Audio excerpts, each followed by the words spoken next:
The following broadcast is a Nighthawk Network presentation.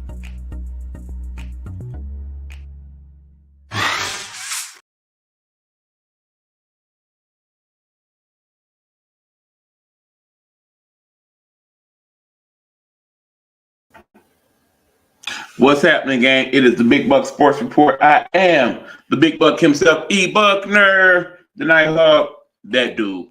And we are here to talk sports. Here's the thing, people. There is so much going on in sports right now this time of year. It makes it very hard to keep up with it all. We're just going to kind of touch on several things before we get to the show within the show, that being the Guru's football session, because right now, there's just a lot going on. I mean, just take tonight, for instance. We're going to give you a quick update as to what we got going on in the sports feeds. First of all, we got basketball going on for us local fans here. We got the Pistons at the half losing to the Bucks 62-52. Now, Pistons got off to a good 2-1 start. Since that time, it's been ugly. Been ugly for a very good reason. We are starting to play the real team, now the teams that are actually going to compete for playoff supremacy and championships. And when we play those teams, we are learning that we are not up to snuff. Okay, it's funny how it seems like we are able to compete at points in the game with some of these teams, but then when they get to playing on that next level, we are clearly not there yet. Very difficult job for the current head coach of Pistons to get that thing together. Wish him luck. Like I said, I'd be very surprised if we end up winning 5 more games than we did last year at this point, current roster. Got a couple decent people on that squad. Kay Cunningham playing okay, but not up to the level of a number 1 overall pick. Problem 1. All right, let's move on. In other NBA action this evening, you got Cleveland. No, I'm sorry. You got the Celtics and the 76ers. That game is almost over. It's in the fourth. That's a close game. Sixers up by 4. They'll probably pull that out. But again, usually when Boston plays Philly these days, it usually is a pretty good game. So not surprised by that. Those are 2 teams we should be talking about all season, as those are 2 of the actual good teams in NBA. You got Clippers and Nets. Keep in mind that James Harden made his debut the other night for the Clippers, finally getting his way out of Philly to go to the Clippers. They seem to be dealing a little better, 76-73 right now, with 10 to go in the fourth. I suspect the Clippers will be better in a few weeks once they kind of figure out how that rotation of Harden and his good pal from a couple teams that would be losing it right now, y'all. My bad. Anyway, Westbrook. Yeah, there we go. Russell Westbrook. Them 2 figuring out who's point guard, who's shooting guard, back and forth, back and forth. That's pretty much the key to how that's going to work. Then, of course, you have the 2 other big guns in that Clipper lineup. That would be Kawhi Leonard and Paul George. Assuming everybody can stay healthy enough to make things happen, it should be a good team. Is it a good playoff team? We shall see. We got the Suns and the Bulls at 57 up at halftime. Still waiting to see what the Suns really look like once they finally get Bradley Beal healthy in the lineup. Clearly, you got KD still playing on a KD level. Booker's still not quite booked yet. Still wait for him to kind of come with a couple of those games and let us know he is ready to deal. But yeah, I think they'll be probably winning that game in the second half this evening. And early on, we got the Rockets and the Lakers, 66-45. That's kind of a surprise score. I mean, of course, it's been talked about in the media how things were said about LeBron James and slowing him down and whatnot. I actually will kind of check the box score of that game right quick for you guys. At the moment, one LeBron James has 9 points and 3 rebounds at the half. He is the second leading scorer on the Lakers tonight. Hachimura has 15 going into the half. That's interesting. Again, the key to the Lakers this year, not so much LeBron. The key is Anthony Davis. If you can get him healthy and playing on the level that we've seen him play when he's healthy, then they are the team to legitimately beat in the West. If not, then you pretty much lump them in with the middle of the pack behind good old Denver Nuggets, who are slated to play later on, by the way, in the late night showcase game against the Warriors. That should be a good one. Nuggets are 7-1 already this year, playing good as a playoff championship team last year.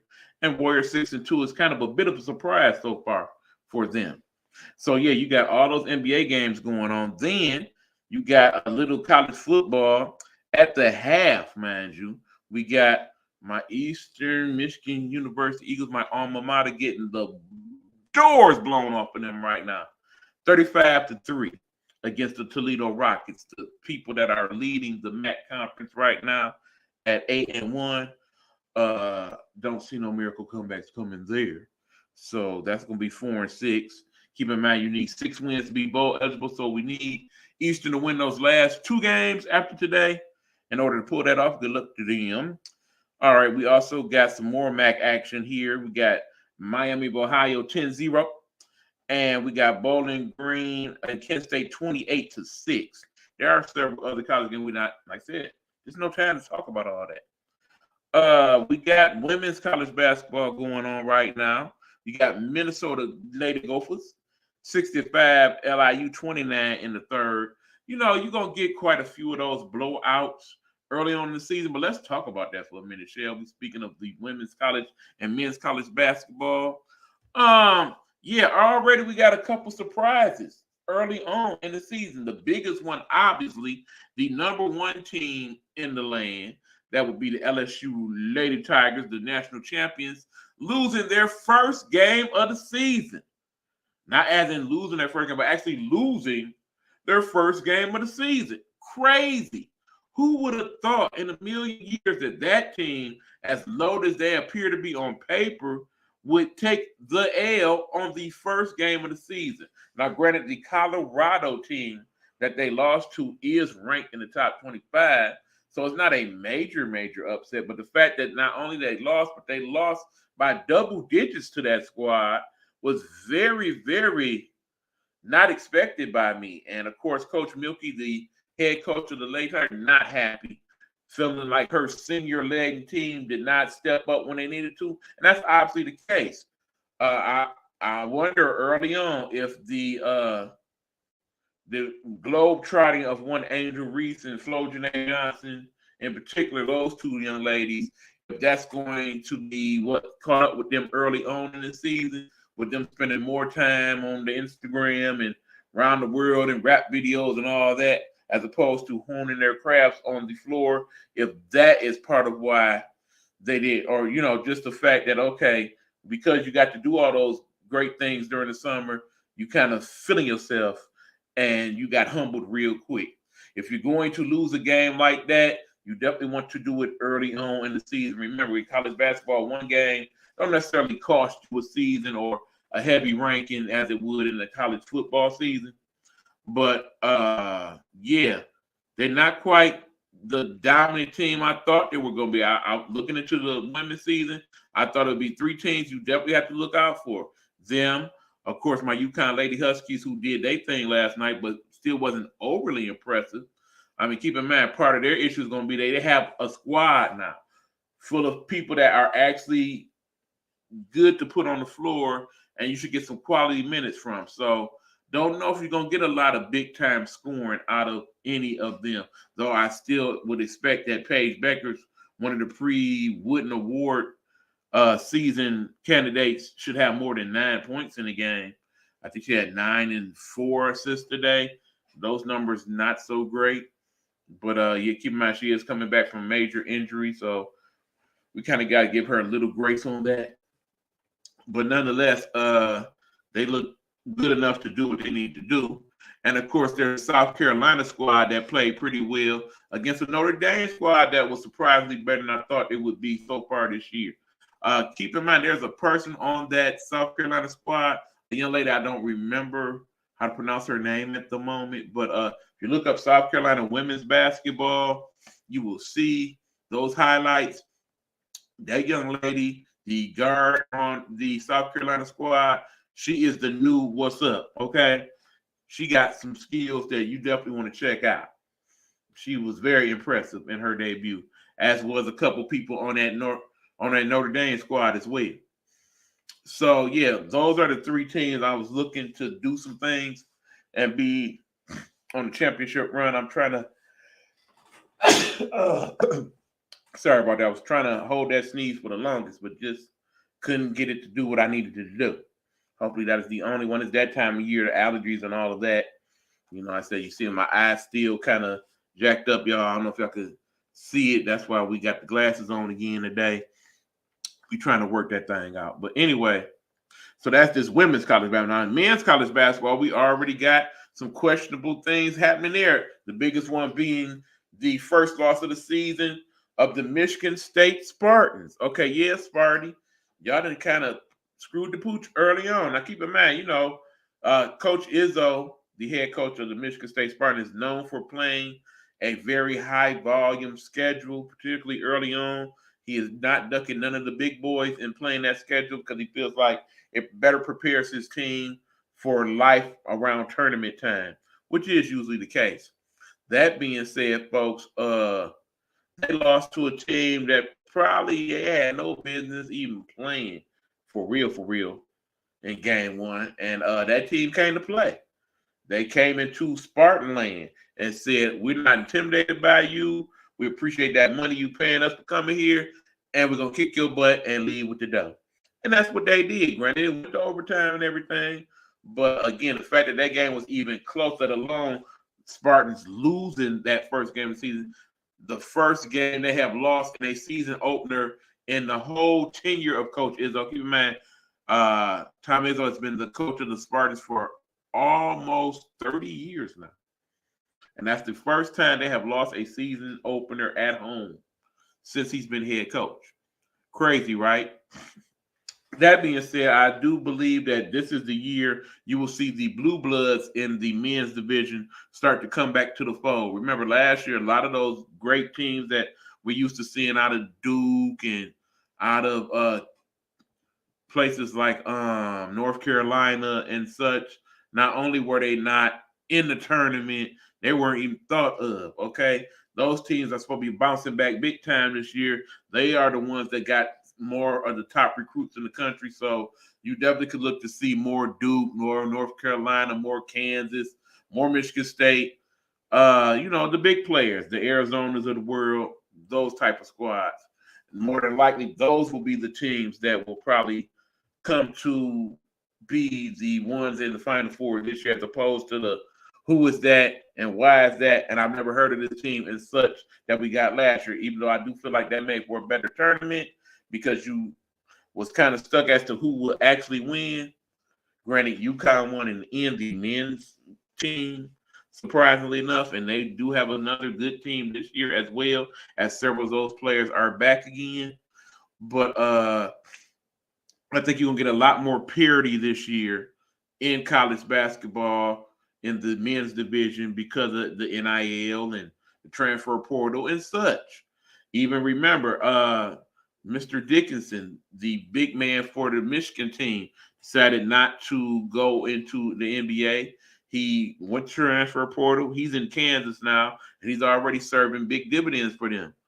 And remember, there's also the other big guy, Mr. Edey, who decided to go with another year of school and is at Purdue, the 7'4" center that you'll probably hear a lot of, and is probably everybody's early pick for player of the year because of his skill set at 7'4". Not quite a Wembanyama, mind you, who's playing quite well early on, by the way, in the NBA.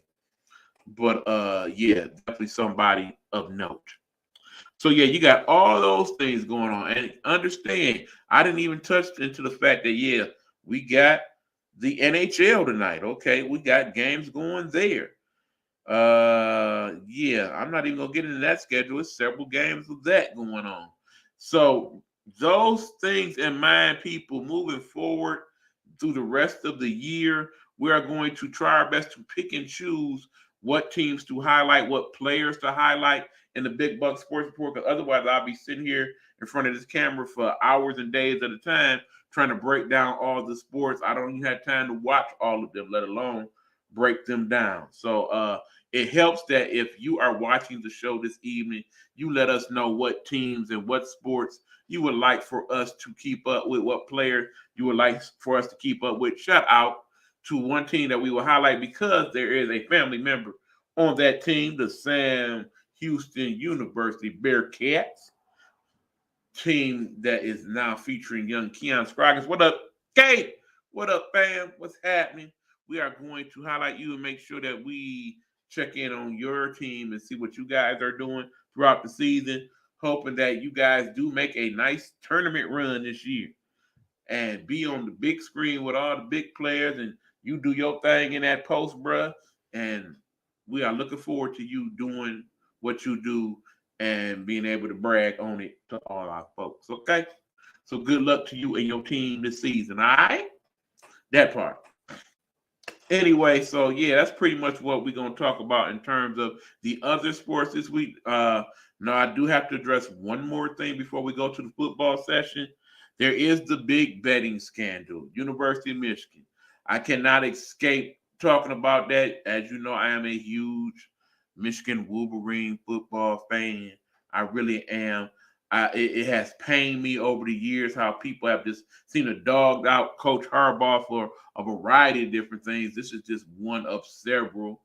I really think this may be the straw that breaks the camel's back, even though this is clearly the best Michigan team we have had in his tenure.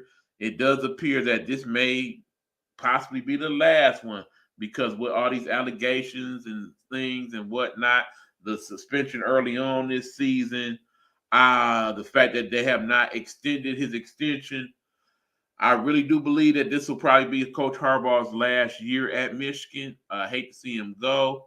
We do not have a ready-made person to take over for him. And if they do, I don't know if they mirror his success early on. So it may be some harder time, particularly seeing that the Big Ten is going to be a lot more challenging next year once we get USC and UCLA. And in the following year, when Oregon and Washington join them as well. We waiting to see what's going to happen with this. It's coming out that other teams are involved in other scandals as well. It just appears from the sign stealing thing that it's like advanced scouting, but to an extreme.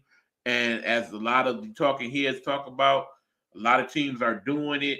It's hard to sit here and defend that if they did it. You know what I'm saying? Wrong is wrong.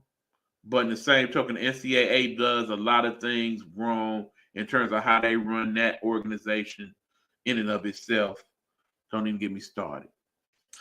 But yeah, we will keep up with that for you and see what happens. At this point, Michigan is still in the big rankings right now. You know, they do that college ranking for the championship from basically week 8 on. Right now, we are still in that championship bracket at number 3 behind Ohio State and Georgia. Ohio State only ahead because they really are the only team that has played anybody of note between us, Georgia, and Michigan. SEC definitely down this year. Big Ten down as well. Obviously, when Ohio State, that team from down south, yeah, mouth just feel nasty even saying that word, takes on Michigan at the Big House. That'll figure out who's the best between those two teams. And then I imagine Georgia is on a collision course with Alabama at some point. So we'll see how good they really are. And of course, Florida State is the other team in that scenario. They really don't seem to have any great team. They're playing the rest of the season. So we'll see if they can hold on and stay in that thing. So yeah, that's that. So yeah, I addressed it. Coach Harbaugh and these press conferences look extremely uncomfortable and not knowing what to say. They need to come up with some type of script for him to figure out what to say in the process because it's clearly affecting him if it's not affecting the players. It's definitely making his job not so comfortable. Anyway, that is that for that. We shall now move on to the show. Within the show, people, as I get that ready for you, let me tell you guys that we are in the process of doing new promos and things for the Nighthawk Network. We have been showcasing some of them on the broadcast. You will see a couple in the football session, and I think I'll play one after on the way out the door. But yeah, I'm hoping y'all liking it. Like I said, I'm learning new technologies and whatnot. The use of AI and all that other stuff makes what we are doing a little bit more interesting and a little bit more professional looking. Also, anyway, without further ado, my good people, here's the Guru's football session. Enjoy.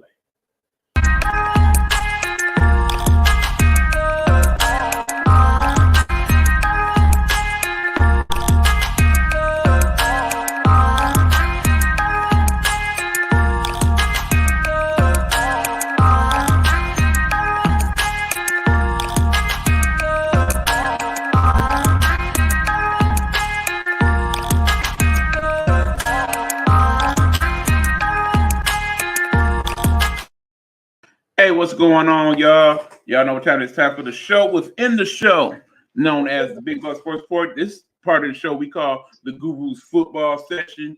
And of course, we could not have the Guru's Football Session without the man that we call the sports guru himself. That would be Hugh D. Lee, that dude right there. What up, Hugh?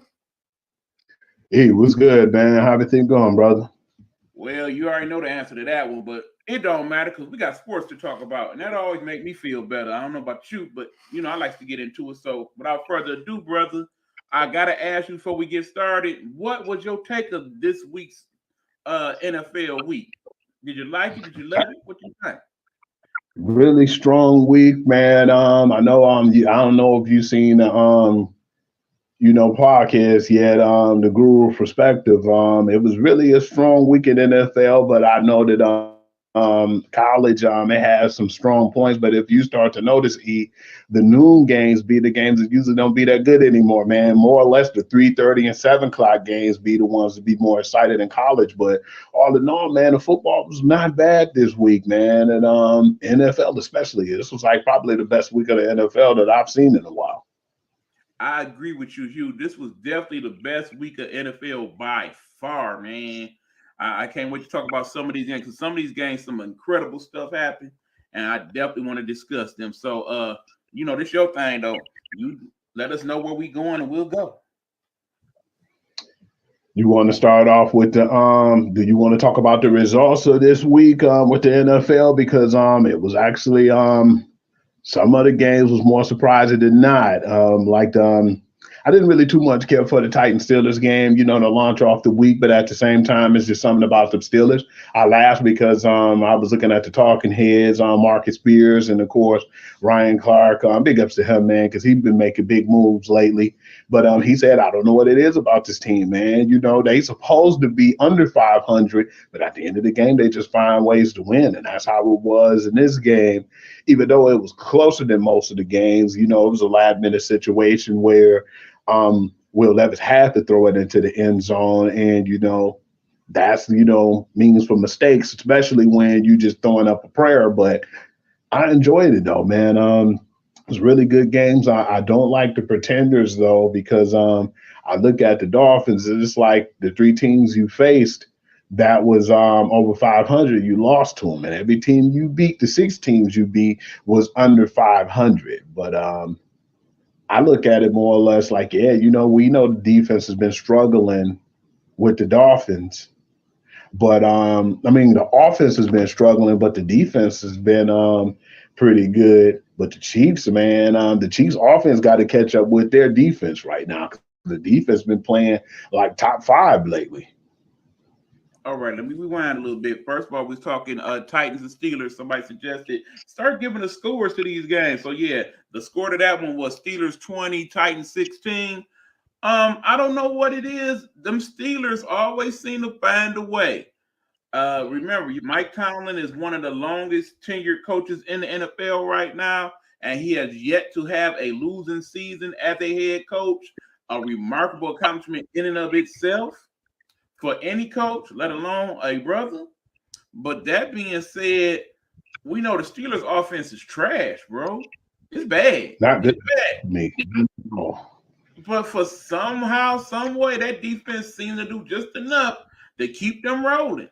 The Titans definitely look better now that Will Levis is in control. I'm pretty much sure now that even if Tannehill is healthy this week, it's not his job no more. He lost that boy to Levis, and it's up to them now to see how good Will Levis is, or if they need to go ahead and perhaps invest in another quarterback in this quarterback-rich thing going on. So yeah, that's that game. Now the next game we talked about was that Miami KC game. I got to go here first of all. It was not in these United States. It was in Germany. And yes, people, for those of you who care about that, Tay Tay, young Tay Tay, she wasn't there. Tay Tay did not come to this game. It don't matter because her boyfriend, we assume that's her boyfriend. He didn't do that much this game, but it didn't seem to matter because the Chiefs, they went ahead and worked that out. Offensively, the Chiefs ain't been looking like much these last several weeks. Okay, They look bad. that wide receiver play just ain't hitting. But that being said, Miami wasn't Miami. Hugh brought out a very good point. When Miami plays those bad teams, they light them up. Ask Denver. You don't know. But when they play those teams that's actually on their level or better, yeah, they're not playing them so good. That's not what makes a good championship team, folks. Miami going to step their game up.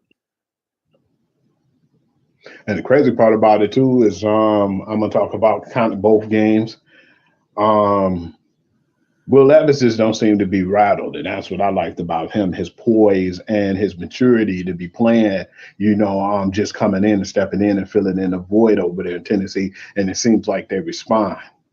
That's what I liked about what I seen from him with the two games that was played with Will Levis. But moving back to the Germany game, everybody crowns Patrick Mahomes, but they look at him and say, "Oh man, he's the greatest. He's the best thing since sliced bread." But they definitely need that offense to click, man, because he's starting to look like a regular dude. He went from Superman to Clark Kent fast, man.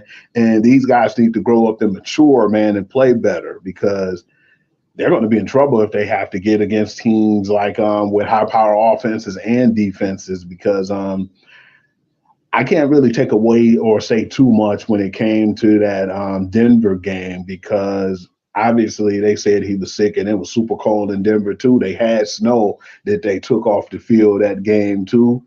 And you knew it was bone cold over there in Denver. But I just feel like they got off to a good start too in the Germany game, but they just slowed down fast because there's too many drop passes over there, man.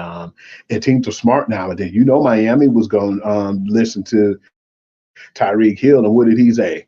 Find out where your boy Travis Kelce at. And even without Kelce, though, I still give Kansas City credit because they won. Well, I think him only having 16 yards. Yeah, it was definitely a low output for Chelsea in that game. Here's the thing. Mahomes is Mahomes, okay? As long as you got that dude and he relatively healthy, y'all got a chance to win because he makes things happen with his arm, with his legs, what have you. The thing is, though, I think now he's starting to find out that being the next in line after the great Brady is not going to be easy because you're going to have to do it the way that Brady did at times because it was those years in New England where basically he really didn't have nobody worth talking about to throw it to. Remember, it was a couple of those years where he basically was not throwing the wide receivers at all. He was throwing a converted defensive backs and punt returners over there. It's starting to feel like that for this Kansas City team. But that being said, they still winning, though. They still making it happen. And right now, it seems like if the playoffs is going to happen soon, the road will definitely go through Kansas City yet again.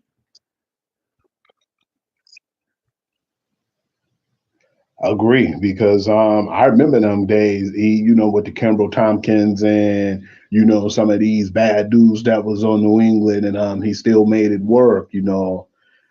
I still feel like you said, man, that defense is playing lights out, and Patrick Mahomes, no, they got to catch up with that defense now. I was happy to see some of them dudes. Like I love Duffy from Washington, and we like the the defensive end too, from Purdue, George Galapagos or something like that. Yeah. But yeah, man, they had a really strong draft. I don't think people give credit to with Kansas City. They drafted because they lost a few people on their team, and then they had a really strong draft last year, and it reflected them winning that Super Bowl. I thought it was a year too early at first, but now that defense is the anchor over there. So I give credit where credit is due, and I still feel like those guys will come along eventually. Hope so. I want to I move really on wish. now, and I don't feel so bad no more, E, because No, go ahead, Hugh. would you say? Go ahead, E. No, I was like, I really wish Kansas City would have tried harder during the damn Trade trade deadline deadline. to get a good receiver. That definitely would have helped right now. Because how do you feel if they would have ended up getting like I'm just wishful thinking. I would have loved for this to happen for us to grab a Max Crosby or somebody like Montez Sweat in Detroit, and then they ended up getting Donovan People-Jones. They were Donovan People-Jones away from being dangerous, man. And I just felt like I just wished that, like you said, they put up a little more effort myself, man. I agree. Because McCole Hardman being back is for good, but then you still need more than just one person, man. Because we all know who he gonna look for when he in trouble. Let's be honest. Absolutely. But the problem is everybody else in the league knows too. Um, yeah, man. The Seahawks versus the Ravens. That's why I was saying I'm not as mad anymore because it's obvious he's 18, maybe 19-1 against the NFC right now, man. But what really made me feel comfortable was the fact that at least we scored a touchdown. Seattle, man, they only scored a field goal in this game, 37-3. That was a laugher, man. Yeah, man, we got to definitely put more respect on, the Ravens' name. At first, I didn't know too many people on their defense besides Roquan Smith, some of the guys of that nature. But now, man, people better start paying attention to Geno Stone, man. He got, I think the most picks right now was 6 in the league. And just the defense in general have been playing lights out. And we've heard from Roquan Smith, too, saying that he's super happy he ain't over there in the Bears organization and how messed up it is. And to be in an organization where he's appreciated and at the same time where he's winning. Those are two good things that'll make a person happy, in my opinion. Let me make it very clear to the audience. The Baltimore Ravens, they for real, y'all. They for real, for real. If y'all doubted it after the Lions game, they've reinforced it this week. Understand, Seattle and our Detroit Lions are probably 2 playoff teams this year, okay? And they made them look very, very bad. Very bad. They embarrassed that ass at the crib. So, one, we got to start putting some respect on Baltimore, period. Because they fans is making it a very hostile environment for other teams. 2, we said if Lamar was healthy, he was definitely going to be the conversation for MVP. Right now, I would say it's him and Patrick Mahomes head up for that MVP vote at the moment because Lamar looking better than he ever did. And remember, that was the one year Lamar did win MVP and he won unanimously. He looked better than that now. Okay. I'm gonna even go out there on a limb and say I think the data team is gonna come out the AFC this year. If they keep playing like they played them 2 games, it's hard to argue that point because, like I said, yeah, Kansas City, they getting it done, but Baltimore getting it done on a whole different level right now on both sides of the football. This was another game that I saw it was a really bad game in my opinion. But the one thing I could say is at least Deshaun Watson starting to look like himself because Clarkson Tune definitely not the answer. I just can't wait to see what I'm hearing now that they're saying that Kyler Murray is supposed to be coming back this week. But 27-0. I give somewhat of credit to their defense because it could have been a whole lot worse than what it is right now. Browns got good defense. We know this for a fact. Myles Garrett, y'all better start putting some respect on that brother name too, because that's your defensive player of the year right now, in my opinion. No doubts about it. But beyond the realm of that, the Cardinals gonna have some decisions to make, my friends. Right now, if the draft was today, they would in fact have the number 1 pick. Now, of course, we said at the beginning of the season that they definitely was gonna have one of the 3 worst records in the NFL. They have done nothing to change my mind about that. The best player they had on that squad before Kyler got back, they didn't trade it to Minnesota, and I can't wait to talk about that in a minute. But yeah, it's still gonna be a long season for the Cardinals. I'm just waiting to see if Kyler not only is healthy, but more importantly, if he's committed to being a better quarterback, which doesn't just mean him playing the position, but being a leader of men as well. Because we've seen signs, like I was telling you, we see that guy's body language on the sidelines. That don't look like somebody I won't leave my team that I done paid all this money to. Agree, man. I definitely feel like right now is a decision to make, see how well he play. It could be a good thing for them if he do play well, because they could shop him off to another team, or they could decide to keep him and figure out what they're going to do with the number one pick. So they got a lot of riches right now. They could decide, hey, we want to move forward with Kyler and just get someone who we think who can, complement him like a complimentary weapon or something. Or they can even move down in the draft like the Bears did and get more capital. It's so many moves they can do right now, but it all starts with Kyler Murray and his performance. So yeah, man, I'm gonna definitely keep my eye out on that. I want to go to the other game that one of the games that we liked that we definitely spoke highly of. I didn't think this was going to be that good. He was really surprised the hell out of me too, man. Was the Tampa Bay Buccaneers and the Houston Texans, man. That was one of the best games of the day Now you're talking. because it got to the 39-37 victory for the Houston Texans. But at the same time, though, the crazy part about it was when this game was played, I said, man, look at, my man's Baker Mayfield trying to, get him a couple of comebacks, and win at the last minute, one of them fourth quarter drives. It was looking good for the Texans at first, and it just seemed like it was just to the point where they caught on fire, with that sequence I'm talking about the Buccaneers. And when they got that touchdown, I thought that it was possibly over. My man's was poised. CJ Stroud went in there, man, drove that mug all the way down the field. I think it was like 15 seconds, 16 seconds left when he threw that touchdown and to win the game. And like I said, my man's Baker Mayfield didn't have a bad game. He had like 265 yards through the air and 2 scores. But that's child's play, what was going on when it came to C.J. Stroud, man. That guy had 470 yards from 5 touchdowns with no interceptions, man. After having a rough game the week before and helping the Panthers get their first win. But, to bounce back and to play with that type of poise and patience, man, I give props to that kid, man, because he's way ahead of his time as a rookie. I think C.J. Stroud is the best rookie NFL quarterback I've seen play in a rookie season since the great Dan Marino. I was that impressed with it.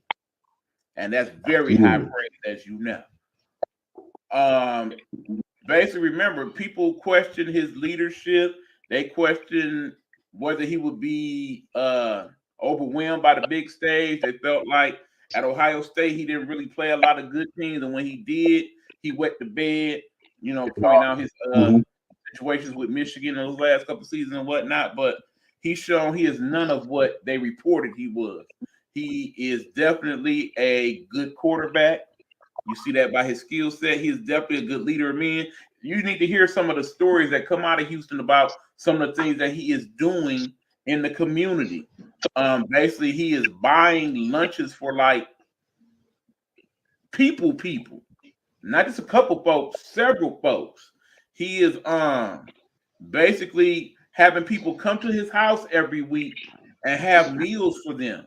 Him being a single man himself, he's inviting people's families to come eat at his house and paying for it out of his pocket. Understand, he on his rookie contract. He ain't got money like that. But it seems like not only is he a good dude, but he's gonna be a good quarterback. On the other hand, I'm also happy for Baker Mayfield. This time last year we thought Baker was done, buddy. We thought he was through that. Cutting from Carolina, and it looked like his career was about to be over. He was on his way to XFL or something. But he is showing that, I could be home at Tampa. We just need a few things, on this offense, and we could be right up there. Remember, they ain't that trash of the division. Carolina's awful, and the Saints ain't doing what we thought they was gonna do. And the fourth team so bad I can't even remember who it is. So yeah, Tampa, they could relatively sneak in the playoffs if Baker keep playing like this. And as for CJ and company, the sky's the limit. They did a great job in the offseason, not only in the draft, but in free agency, and it's shown. Not to mention that Yep. coach, I'm liking Miko Ryans. I like that dude a lot. Again, and I like Dallas Schultz, man, going over there, man, being a big weapon, man. I definitely enjoyed that.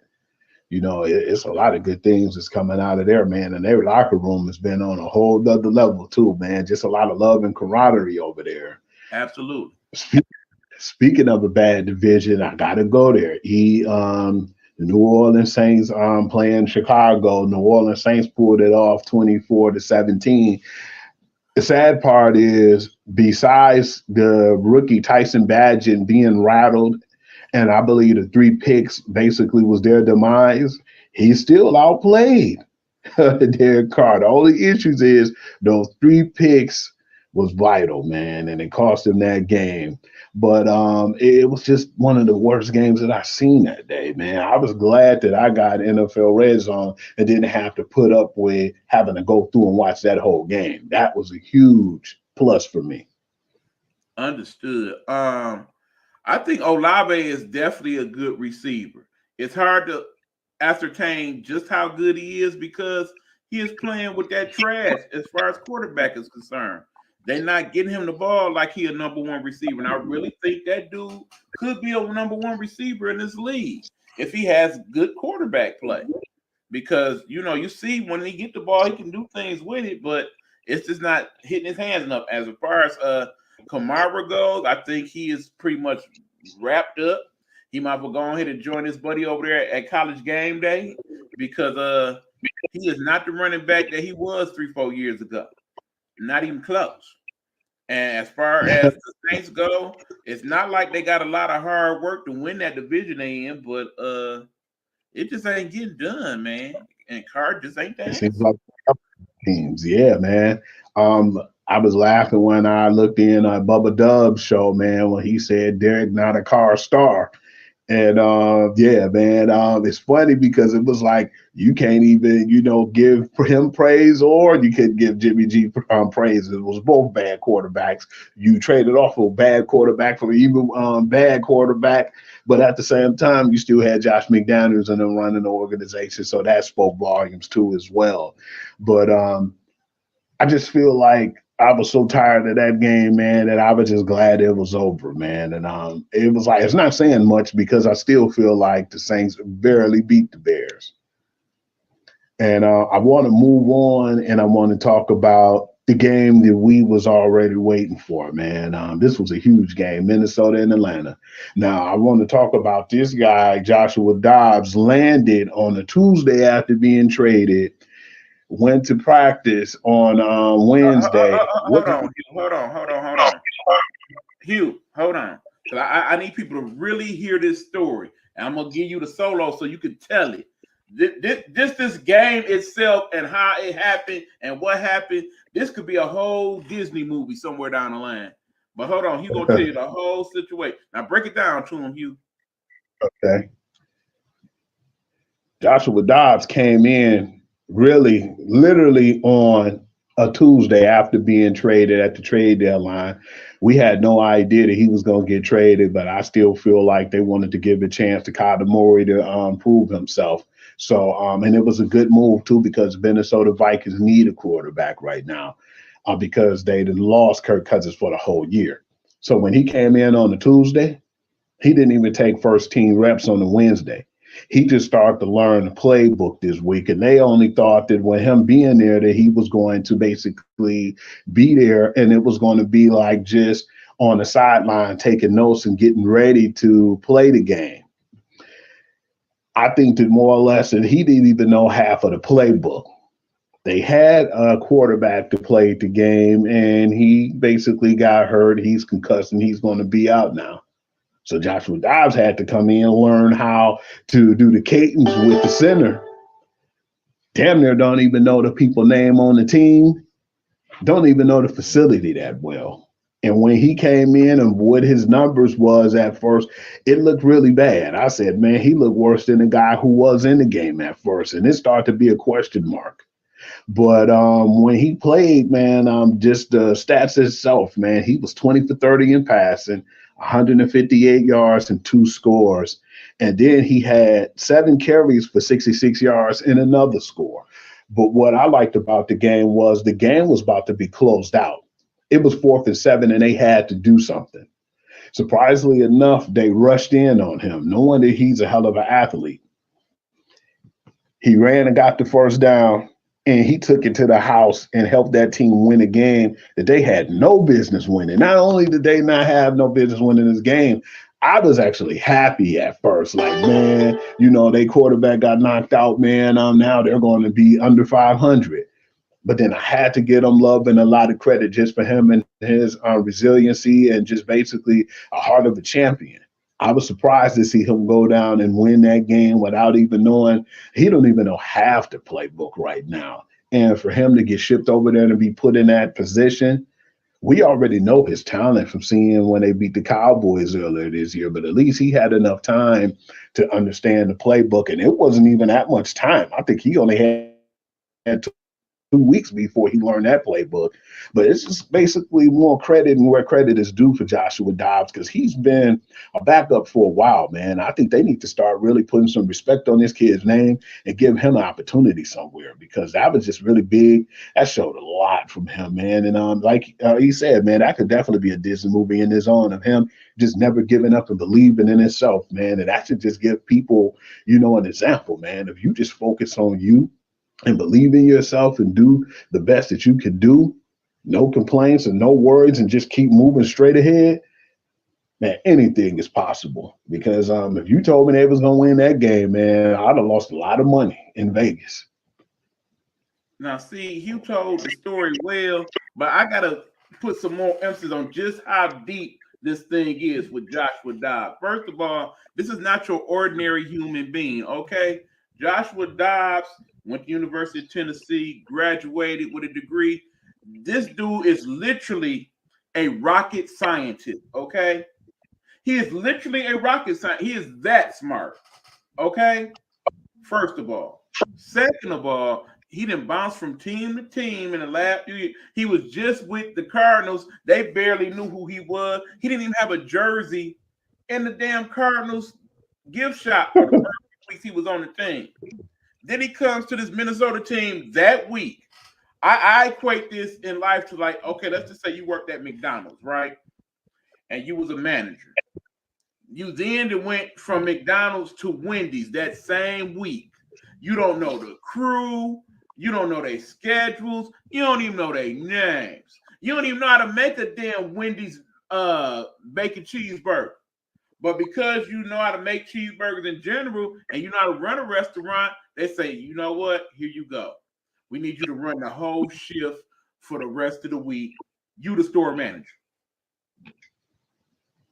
And basically he took them keys and said, okay, I can run this bit.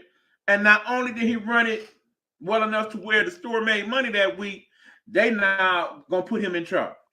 The store is yours now. It was that deep of the performance by that dude. And understand, on the other side, you got the quarterback that was knocked out on their end. And they had Mr. Heineke, coach's favorite quarterback. On the other side, the backup playing. Just the game itself is a story within a story. But because it went down to the last minute, and they scored on a last-minute touchdown to a player that he didn't even know first or last name of, mind you. They basically just talked for the first time at the game. The center that he played with had never taken a snap with that dude. Didn't even play in practice that week. Hadn't taken not one snap until Sunday morning. and you come in the game and you play that well. It's just remarkable. That's You know what? that's why we love sports. Stories like that right there. I can't let the Lions get away with this neither. Check this out, E. You know I had to pull up and see. This dude had like damn near 5 teams in the last like few years, man. These is all his teams. I remember when he was with the Pittsburgh Steelers. Mm-hmm. He was with the Jacksonville Jaguars. He went back to the Steelers. Mm-hmm. He went to the Cleveland Browns. Mm-hmm. And you know he played with the Arizona Cardinals. Guess what other team was on there? Take a good guess. You want to say Look the at this. Lions practice squad? Yeah. I knew he was with the Lions practice squad. And you know our guys is like our backup guys are trash. Besides now, I can't say it now. You know I know better now. Yeah. But I remember Boyle and that other clown. you remember in Blau. At that point, yeah, I don't understand. So yeah, I'm shaking my head. Zach Wilson's backup is Tim Boyle right now, and Zach Wilson is trash, but Tim Boyle's so bad they won't even put him in. Man, you know this man. I don't care how bad my man play right now, Zach Wilson. He will never get in. This is another head scratcher game I wanted to go about too. The Rams and the Packers. Yeah, I know that my man's out now, Matthew Stafford. But then it's like it's so bad with him right now, man, that they had to go and they had to get Carson Wentz. So I was like, man, he must have been hurt pretty bad. So that might be for a few weeks, before we even get Matthew Stafford back. But I was really surprised, man, because they still have a solid and stout defense over there, man. And they got one of the better fronts in Los Angeles. But to lose 20-3 to the Packers and Jordan Love, I was really surprised, man. That's why that Any Given Sunday is real, man. Man, I don't know what it is about this damn Carson Wentz, where they keep retreading this dude. It's just certain aspects of sports that frustrate me. We got all these quarterbacks that's pretty much about to come into the league. I would like to hope that once that happens next year and we get the Penix and the Mays and the Williams of the world, we don't have to hear that name Carson Wentz or Colt McCoy anymore. These dudes were not good enough then. They're not good enough now. Why do they continue to get these opportunities? Absolutely, basically, man. Whatever they did that one good year they played. I'm just really surprised, man, because you know it's other talented guys that could have basically came in and took their place. Hell, even some XFL players at this point, but they keep pulling them out, man. They keep trying to, spoon feed them to us, man. And I can't tolerate it. Right. I just be waiting for the report that no, we didn't talk to Colin Kaepernick because we're gonna bring Tim Tebow back. Please don't. Yeah, that part. Carry on, Hugh. This is one of the worst games to me too, man, because of the fact that how bad New England is. The Washington Commanders versus the Patriots, and Washington Commanders won 2017. It was just a really bad game all in all. But the sad part was I couldn't blame this time Mac Jones. I couldn't blame him a lot of times, man, because you got the worst offensive line or one of the worst offensive lines in the game. We've talked about the Booty, and that's his name, and he is Booty. And you have Devontae Parker, you have guys like Kendrick Bourne, and you got guys like Taquan Thornton. You got all these like third, fourth options on the team, and you got them out there trying to start and be the superstar on the team. Now Kendrick Bourne hurt because that was your best person you had. But that's what's the head scratcher to me. Like you had a Jacoby Myers who's better than most of these guys, but yet you just let him leave out the building and you put up this trash. You don't have a good offensive line. You want to, get patchwork and continue to be cheap like you are. And you want to look at the game and you want to be upset because you feel like they're not putting the best effort out there. But that's the product that your coach and GM put out there. I've even seen the video, I think I sent it to you, where Kraft and his son was sitting up there and they looked at the game and they seen when Mac Jones threw the pick. Definitely wasn't Mac Jones' fault. You see, it was clearly in this guy's hands. He bobbled the ball, got picked off. And that's when Robert Kraft and his son looked at each other, and his son looked at Robert Kraft and said, "Dad, we're not good enough." When I saw that, I looked at it and said, hey, now that he said that, I'm going to send that video to you again if you didn't see it already. I've been looking at the coach for a while, and I told you I think he'll be out of there. Ian, you denied. I said this was probably one of the worst years I've ever seen him coach, and I can't believe that. And I said if he wasn't Bill Belichick, that he wouldn't have a job. He wouldn't have a job right now.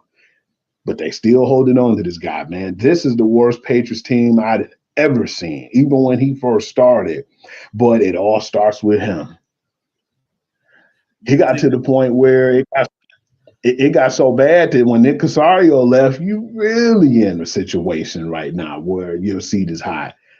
I wouldn't be surprised if he'd be gone at the end of this season. That's all I got to say, man. That's how bad the team and the effort and everything they're doing has been going. And I'm still surprised that they beat Buffalo, man. That still makes me question your boy Josh Allen too, man. But yeah, I'm done what I had to say. Not only is Bill Belichick the longest tenured coach in the National Football League, he is one of the longest tenured coaches in the history of the National Football League. For us to even be having this discussion feels somewhat blasphemous in a way. But that being said, the proof is in the pudding. We are seeing this Patriots team, and they're not up to snuff, okay? Bill, I don't think the indictment is him as coach so much as it is as him as GM and coach. His evaluation of talent is just not good enough. That is what I take away from that conversation between Kraft and Son. The way he's evaluated the talent, particularly in these last few years where there were several good picks that could have been made that just ain't been made, particularly on the offensive end, both in the skill positions and on that offensive line. He is not picking the type of people that will help you succeed. And plus his archaic way of running the organization, people are trying to duplicate in other places. See your boy over there in the Raiders country to see what I'm talking about. And it's not working, okay? The Patriot way did not work with the Raiders. The Patriot way definitely did not work here with the Lions. The Patriot way did not work in Cleveland, in Houston, and several other places where the Patriot coach tree tried to do like Belichick, and it just didn't work. And I think we're starting to see part of why the Belichick way only worked to begin with was because it involved one Thomas Patrick Brady. And now that he is no longer a member of the Patriots, it's a whole new ball game. And that's all you hear.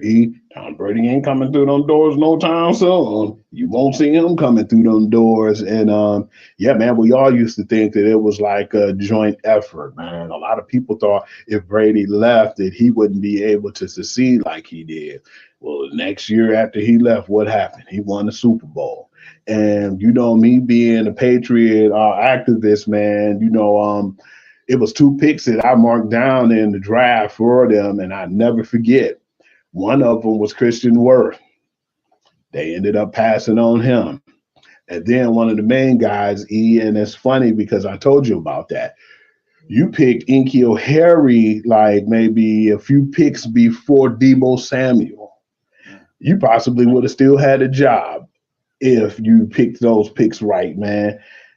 What I'm saying is he's still working right now, but hell, I don't know what's going to happen after this year. And I've been hearing rumors that they already trying to get in his successor, man. So speaking of, I just don't really feel like I would be surprised if he come back, man, you know, because he can't be the GM anymore. A coach, yeah, but being both, I think he's so arrogant that he wouldn't want to do just one, and that's going to be his demise.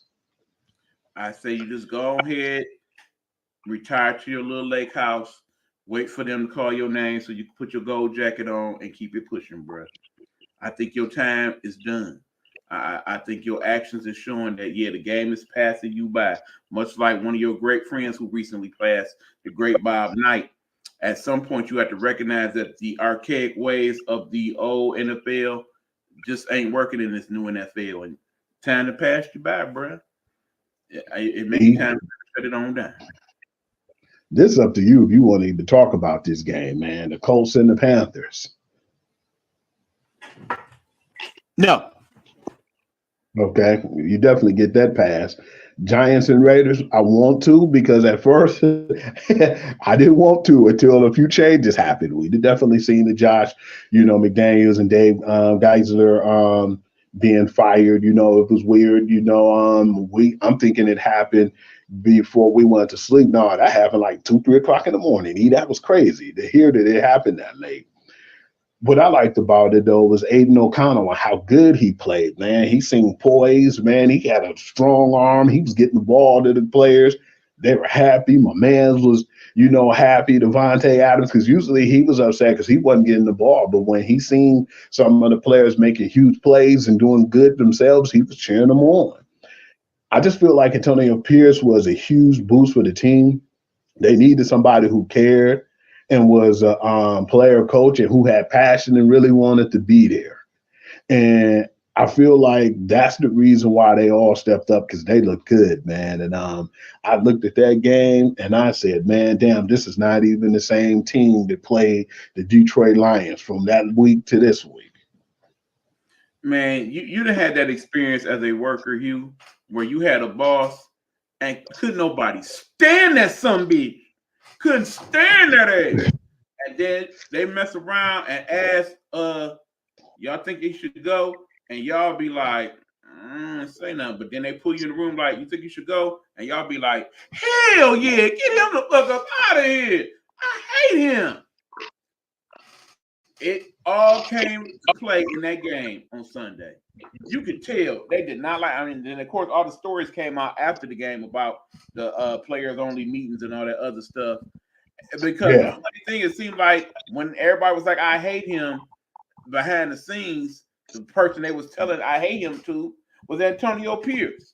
So of course, when it was time, all right, well, if y'all want him, who y'all want in charge? People was like, "That's my guy right there. I fucks with Tony up." And it makes sense because Tonio, born and raised in Compton in the Mother Smurfing house, okay? And he come off as a humble dude from Compton, but in the same token, he grew up a Raider-loving brother. And you could tell. I like how he started out that locker room talk. He was like, Raiders! That didn't come from nobody that coached the team. That didn't come from nobody that was that came from somebody that lived and breathed Oakland Raiders since they was a little kid. Back in the Bo Jackson Day Raiders. You see what I'm saying? The Tim Brown Raiders. That's somebody that loved Raiders all day life, okay? If he gonna bring that type of passion and energy to the job, you can't help but want to see that brother succeed. I hope he do so good the rest of the season. I really do. I want him to get the job. I do feel like if they win 2-3 more games, give him the job outright. Interim my ass. Give it to him. Because when they messed up to me is when they didn't get a job to the other coach and they ended up dismissing him, the interim coach, after everything went on that year, man. You had Henry Ruggs murder a guy and all that stuff that was going on with the Raiders, man. And you see how they came together and played for the coach, and you still got rid of him, brought in Josh McDaniels. And this should be a lesson to Mark Davis, man, because I was really happy, too, for Josh Jacobs, man. This was one of the best games he had, man. 98 yards and 2 scores, man. He looked like a madman running the ball, man. And it was just really good because everybody was happy and they stepped up to the occasion. And I like the story that I heard, too, with David Carr when he was on the Giants, and they were beating the brakes off the Raiders. And he was like, man, I don't even want to play no more, man. You could put in the other backup, man, so they won't try to hurt me. He said something to that level. And Antonio Pierce looked at him like, hey, man, don't be talking about my team. And he was like, at the time, he was playing for the Giants. So he take to heart his hometown team. And I heard that, thought that was a pretty cool story. And it's just really funny to me that how that sticks with you, man. No matter where you go or where you live, you always had that one team you love. And it's just good that he living his reality right now, coaching that team. And I think that that's the best place for him. And I'm hoping he stick there. Right. Speaking of This that, keeping in mind that our Lions didn't play on Sunday, but I'd be remiss not to bring up the one person that they did pick up in the trade deadline, Mr. Peoples Jones, and just how happy he is to be able to play for his hometown team that he grew up seeing and playing for. Remember, Peoples Jones, University of Michigan, Detroit Cass Technical High School. Shout out to you technicians. That dude is born and raised here. Detroit is in his blood. He was so happy when he learned that he was going to the Lions. Even though he was cool with Cleveland, but ain't nothing like playing for that team that you grew up loving. It give you a whole different respect for that. And, you definitely want more people like that on this Detroit squad because I love my city. Y'all know that. I love my city deeply. So for somebody who has that same love to be part of the squad now, I hope that they utilize him well. And he's a big body receiver, going to get a lot of reps too. Unfortunately, because of James Williams, mishaps is so hopefully James Williams can pick it up because if he don't, man, it's going to be a problem. But yeah, I think that he's definitely insurance too as well. Now we're going to talk about some of the nitty gritty games. The Cowboys or the Eagles. I usually be a main person laughing and joking about them Cowboys and saying, y'all still them boys. But this was a good game. But I just feel like mentally Dak has to be a little bit more involved than what I'm saying. I know people like, what the hell you mean mentally? Yeah, mentally, because the score was Eagles 28-23. They had several times, you need to be more aware of where you're at, man. Just the little things like that help you win because Ferguson was acting crazy. The tight end was actually was pretty good. It made me say, well, man, I understand why they let Schultz walk, man, because he played lights out, man. He was one of those targets that Dak depended on. You get the ball on the goal line, man, and not aware of where you at. You fall down an inch right there, and you miss that touchdown. And so you guys had to kick a field goal. And then Hugh, I know you're don't not dog saying him. Don't dog him out. Putting it on Dak, bro. You're not putting this game on Dak, is you? Not at all. Okay, all right. And I'm not putting it on Dallas in general because even though he messed up that, even though he didn't get that 2-point conversion, well, I'm about to surprise you, E, because you probably didn't think you was gonna hear this from me about Dallas. I think when they at home, they're gonna beat Philly. I agree. I think they're gonna definitely get back. I agree. Because they play good. They the ones who made a lot of stupid mental mistakes. When they could have closed out that game, you get a pass interference for like 30, 40 yards, and you guys shot yourselves in the foot. I just felt like the O-line didn't hold up long enough for, Dak to pull it out. But E, I thought I talked to you after that game. I don't think I did because, Jeff, you definitely thought I was going to bash them. I don't think they're going to make that same mistake twice. I got Dallas the next time they play. Like I said, and what I saw, it's hard not to say that. Not to mention the fact Dallas plays good at home.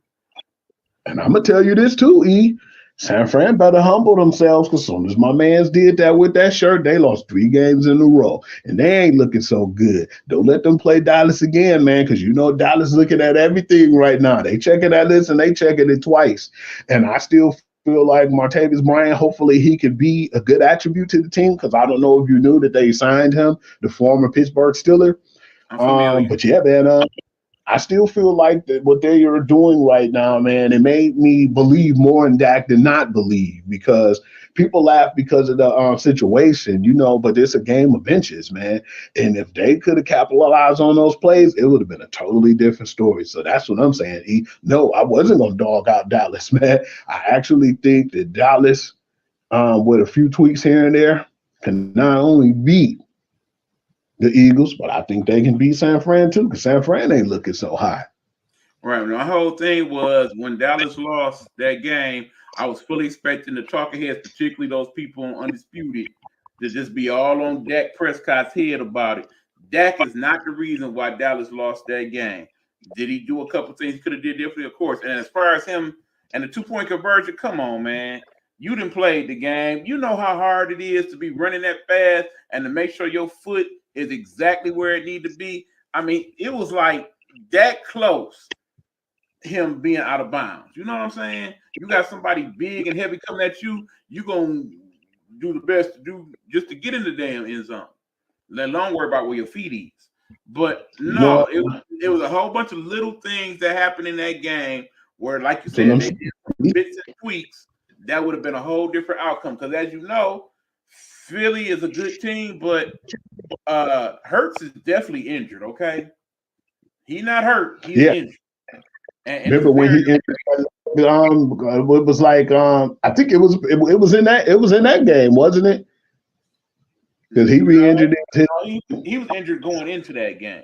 He's been injured for Yeah, weeks now. Okay, please he put some just respect re-injured on it. that name because he is playing MVP type game, messed up. I think if you catch him on a normal day, you'll see him limping and his knee swole up and everything. But he's still finding a Yeah, way to go out there every week. That tush push or the brotherly shove, as we call it, the player of the year in the NFL. I think every time he do that, he probably making that knee even worse. But yet they still keep going too. I still feel like it's going to be interesting down the line in the NFC, man. I Absolutely. definitely don't think it's a cut winner over there, man, and that's what Dallas showed me last week. Um, I want to go on to the Buffalo at Cincinnati game. It was 24-18, but the game wasn't really that close. They kind of bullied Buffalo, man. And Buffalo, Josh Allen had the pick. He didn't have a lot of picks, but it was a lot of mental mistakes there too, man, that they made in that game. And I just felt like the defense had their number. It's just like you know how some teams have other teams' number. I just feel like since he have the Buffalo Bills number, man, and that's all it is to it. And the funny thing is how karma can hit you so fast. Remember on the first drive when Buffalo was scoring because they scored first, and a man's had the ball and kind of held it out and was pointing at the safety. Didn't score or nothing after that, man. They kicked the field goal and that was it. That touchdown that they had when it was 18-24 was garbage time. The game was already over. But it's mentally I can't really say it's on my man's and can't really clown Josh Allen because there's a lot of things that we just don't really pay attention to and I don't think people respect it. You know, they lost Milano, man, they lost Davius White, they lost so many players and like we discussed before, they need a true running back, man. I was surprised they didn't try to go after Derrick Henry, man. Because remember, we was feeling like somebody was going to pick up Henry's contract, man. Mm-hmm. I just feel like the O line is not bad neither. I feel like Henry is they're Hunter Henry away from going to a Super Bowl, man. I mean, Derrick Henry. Let me rephrase that. Please do. But I just feel like sometimes too, man, it just seems like Stephon Diggs, man, whines too much, man. And he try to do stuff to help satisfy and please him. But I still feel like right now Buffalo is in trouble because they only a game above 500. And I definitely don't feel like James Cook's the answer. But the one good thing that they did to do is they got playoff Lenny over there. So let's see how he will fit in over there pretty soon because Cook's definitely not the answer. And I'm surprised that they still even, have faith in that dude, man, because he one of the worst starting running backs that I know right now. I'm sorry, Buffalo's starting to look like a fraud right now. They not who we thought they was at all, and it's starting to show. I mean, they lose to the good teams. They losing to some of the bad teams. You would think, based on Patriots. what's been went Don't on get in this. their division, they should be right there with Miami, but not so much. Not so much. definitely been surprised with their gameplay, man. And Lord knows, I don't really see how far they'll come, man. I'd be surprised now knowing that Miami's still ahead. I don't know for how long, but if Buffalo is a wild card team,